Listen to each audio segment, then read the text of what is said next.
What's up, y'all? Welcome back. You already know I'm rocking with Kristen and Tazzy here at the function. But Tazzy, let's dive deep into this EP, Brooklyn Bully, out now. Talk to us about the process and why they call you the Brooklyn Bully. Like, what's going on?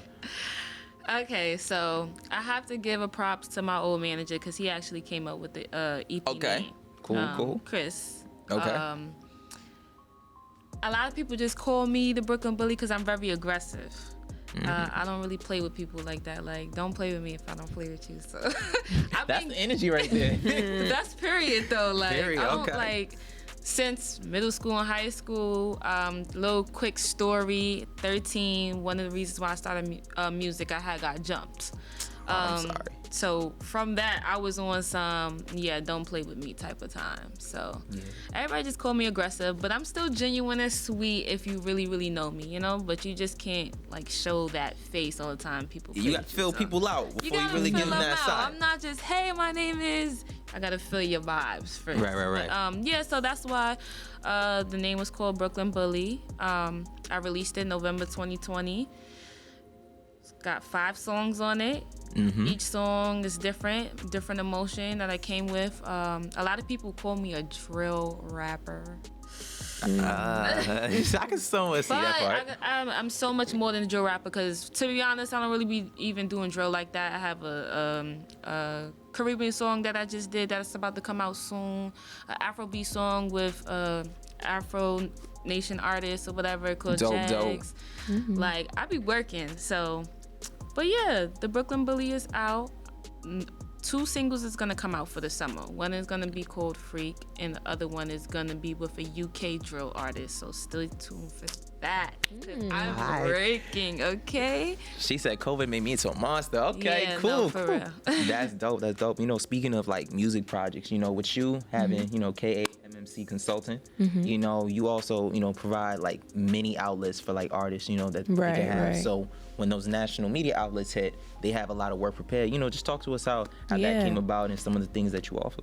Of course. So, I started in the industry as a journalist, radio host, and I still am that. 09. Yes, sir. But, because I'm a journalist, I get a lot of pitches. My DMs be rammed, right? My DMs be in shambles. My emails look crazy. Damn. And artists send me their music all the time. Now, which inspired me to create this consulting agency, KAMMC, which stands for Kristen Ayana's Music Media Consulting. Okay, where cool. we basically work with, artists who want to gain like media coverage, but they're not sure how to go about it. Because to be quite frank, as an artist, if you just shoot me an email that just has your music, like where's the introduction? The odds of me going back to it are very slim. Yeah. So some of the services that we provide are, number one, artist bios, because if you're pitching to a journalist, we want something to work with. And for a lot of journalists, a lot of times they might not even have their own outlet. They might work for another outlet. And with that being said, they have to pitch you to their manager. So if you come to me and you're just sending me your music and saying, hey, check me out, I'm dope, it's not enough. but I don't know anything about you, my higher up is going to be like, okay, but what's the story? Like, what because the hell is as this, journalists, we need a story. We need something that's going to grab readers. So something that we work with is creating a strong bio that can basically say, hey, this is who I am. Here's a little bit about me. If this is striking your attention, you can reach me here and we can, work together to maybe have me do an interview, article, etc. So that's one service we offer, which is the biographies. Yeah. The second service now is electronic press kit, which I really think is so important. Right, like cool. If you know about the EPK, baby, okay? Because I've done my own. Like, I ain't nobody. So I know. You see, this connection is going through. So with the EPK, basically for artists, it has everything on there, like their social media, their music, their bio, pictures of them, everything. You open the EPK, most of the times it's like a PDF. and you can click, to get to their social media, to get their music, and you have their bio and you know everything about them. Me personally, because I'm on both sides of the spectrum as a journalist, that's what I love. I feel like once I have to start doing extra work to figure out your Instagram, or your Instagram doesn't go with like your artist name, right? And I'm like trying to search, like I'm done. Everything just have to align. Yeah, perfectly, so. Right? That's something that I've also been working with artists to create as well, because I just think it's easier on the journalist, and that way journalists are more likely to work with you because they're able to see you and have all your information. So those are like the two main services that we offer, as well as I do recommend outlets to artists that they can, reach out to based off of the type of music that they have and things of that nature. Dope. I feel like things have changed along the way in the music business. Like, it seems like with artists, like, you can't just post, nowadays. She's like, right now. I've been trying to say it, but nobody listens to me.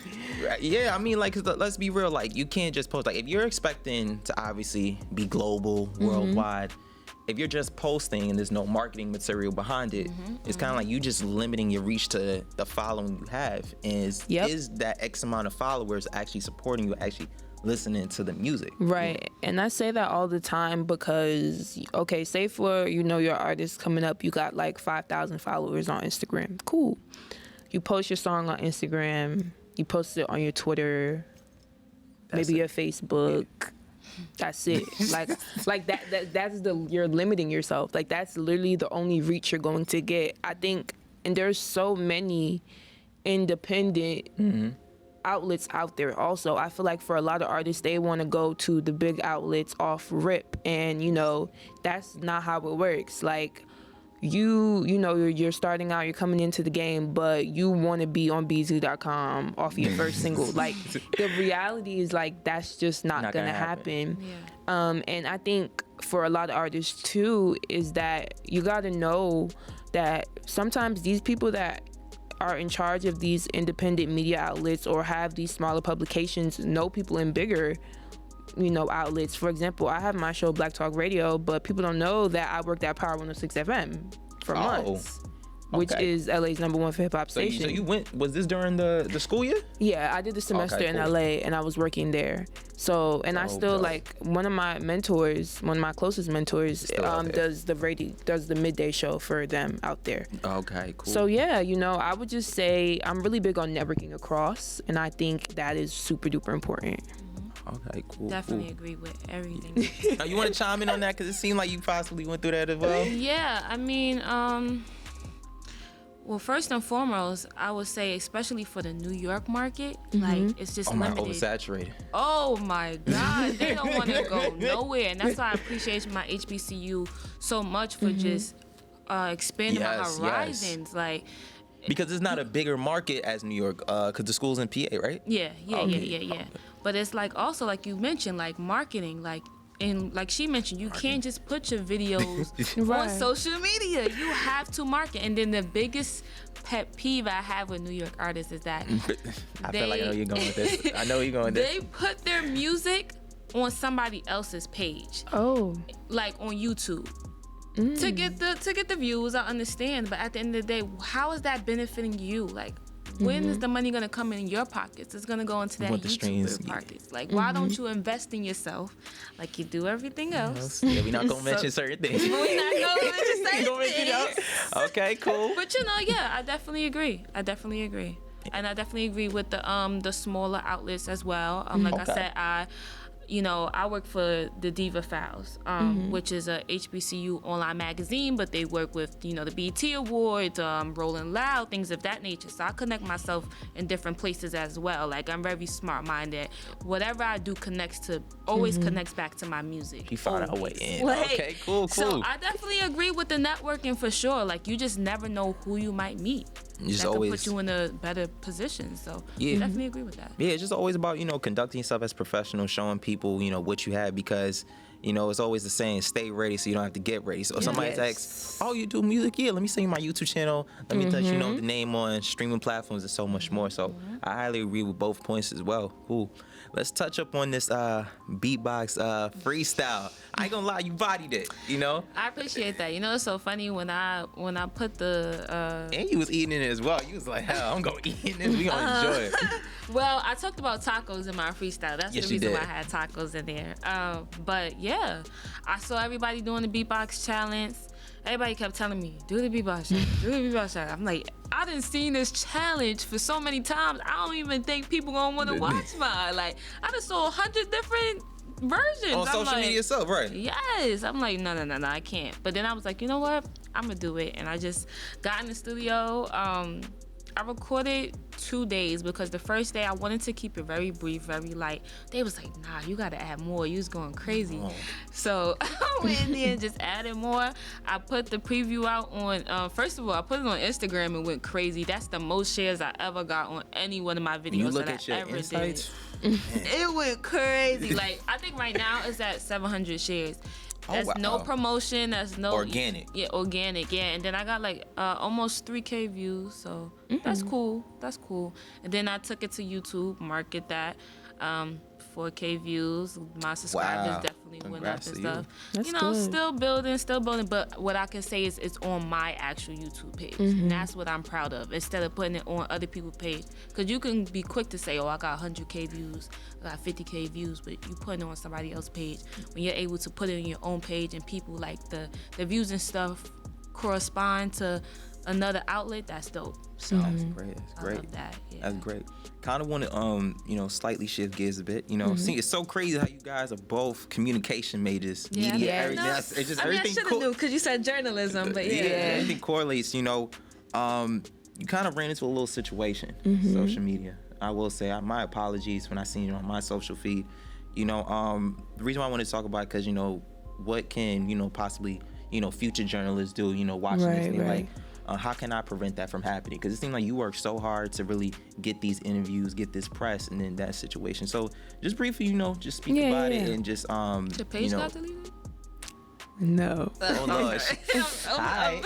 So okay, as I mentioned before, I did the interview with Megan Good. Yes. So how I was able to do this interview, it was basically like a virtual press conference because she had a movie coming out on Lifetime. So it was like me and a bunch of other journalists that was, you know, on the Zoom call. And it's like probably hundreds of journalists that are on the call, and they only select certain amount of journalists to speak with Megan Good because, you know, for time purposes, and the reality is everyone can't get an opportunity. So basically, I was lucky enough to be able to speak with her, and I published my interview. Now, there's this journalist, her name is Alexis Starr, and she has been basically stealing other journalists like video content. So in regards to like that Megan Good press conference, she was in attendance, but she didn't get to ask Megan Good a question. So basically what she did was she edited me out of my video, pretended to ask Megan Good my question, and edit like she was doing the interview. So basically, long story short, it's plagiarism. So basically, I called her out on it, and it got like a lot of traction. The Neighborhood Talk posted it on their page, so maybe you've seen it there.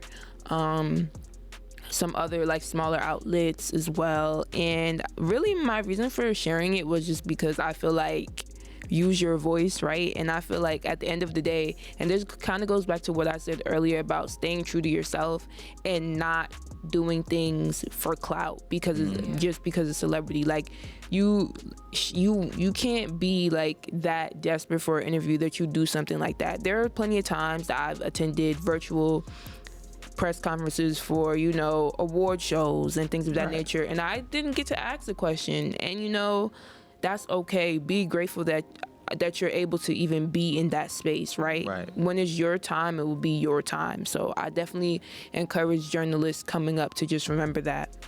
All right, cool. And I feel like this also, you know, happen in music as well, you know. Of course. Oh, of course. People like to steal your music. They like to come to your video shoots, watch your whole aura, and then now or something they a rapper. It's just like everybody rap nowadays. Oh my God, it's annoying. It just turns me off. It makes me be like, do I really want to do this? But of course, like she said, remember your why. Of course, but I've had females come to my video shoots before. Never met them before. Hit me up. Oh, I think you dope. Did some of my contests and stuff. I'm like, okay, I could let you, dance my video. Next thing you know, they stealing somebody. They rap artists. They stealing lyrics. Ooh. So I've dealt with that too. You just got to keep going and understand that God always has a purpose for you, and whatever's for you is always going to be for you. And those people that do stuff like that is always going to come back. Karma's always going to come back. So I don't even be pressed. Yeah, absolutely. Right, Karma's exactly. I can't say the word, but karma's the thing. But I'm glad you said that, because constantly you seeing people, or whether you're networking or not, there's always a question. Somebody may want to come up to you and be like, hey Tazzy, I think you're dope. We should do music together, this, that, and the third. It's always the question about when do you feel like a person should charge other fellow artists for a verse and a hook? So funny, I was just talking about this with my bro that became an artist or whatever. Oh wow, that's good. I honestly think you gotta have a catalog. You gotta have something. You can't just have one single out trying to charge. Well, let me not say that. Because it depends on the views and the streams. Like, if you got one single out that's just going crazy, then you could kind of charge somebody. You could get away with it. But if you're like an established artist that's working, you got to have some type of catalog. At least one EP that got a few different songs for people to decipher. You got to have some type of fan base. You can't just be out of the reach like, okay, yeah, I'm an artist, I'm going to charge you. People look at your page. You got 200 followers. Your song is on somebody else's page. Like, do you really got fans? You got one song. Like, I'm not paying for that. No, you gotta know when to charge people. Like, because at the end of the day, you're growing yourself as well.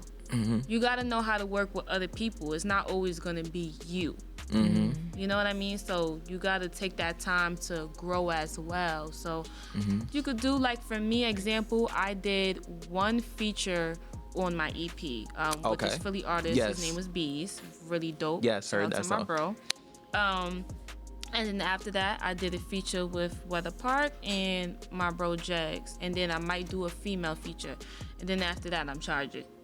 That's it. Like, I've been in this game for like maybe 3-4 years playing around with it, but like 1 year really established. So I feel like after 1 year you got a good catalog, charge. Don't go too crazy though. Don't be trying to charge no $600,000. It depends. It really just depends on what you got out. Yeah, and I'm happy you said that, because always want to know what the rapper's point of view is, because oftentimes I feel like many people, and even can happen on the journalist side, many people don't know their worth, and it's like they work hard, but they don't know they don't have an exact number, because you may feel like, well, I'm still trying to get my name out there. I don't want to say no to the wrong person, but at the end of the day, we're all in this to make money. You know what I'm saying? And also be true to our work and be true to ourselves. So I'm glad you really mentioned that point about just knowing your worth and really start charging people. Because you said in 1 year, everything just... Yeah, like in 1 year, you should have workout. You should have a catalog. And like you said, it's kind of hard to put a number on your worth. But it really just depends. Like, everybody is different. But I think that 1 year, you should be able to charge a little something. Even if it's like $100 for a feature. So it depends.